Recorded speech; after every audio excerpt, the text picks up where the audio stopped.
Welcome to Guide Guru. We hope this video helps. You begin by verifying essentials: cellular data enabled, plan permits tethering, and battery has at least 20%. Next, toggle airplane mode for 5 to 10 seconds to clear radio glitches, then disable it. Open the hotspot panel, set a clear SSID and a strong password using WPA2 or WPA3.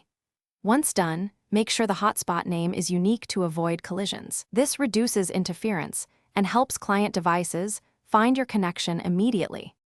Now focus on connection control and tuning. Limit the number of clients to prevent overloading the mobile link and adjust the AP band. Choose 4 GHz for range or 5 GHz for speed and less congestion. Verify DHCP is handing out addresses. If not, toggle the hotspot off and on. Also check for operating system and carrier profile updates because outdated firmware often breaks tethering. Once you apply these settings, monitor a single client to confirm stable assignment and internet access. Finish by validating the connection.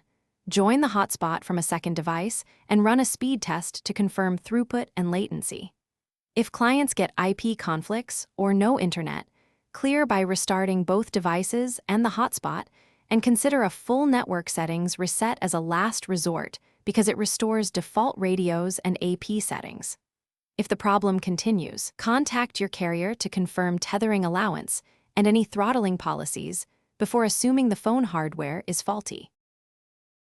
Thanks for watching. Consider subscribing if we helped you today.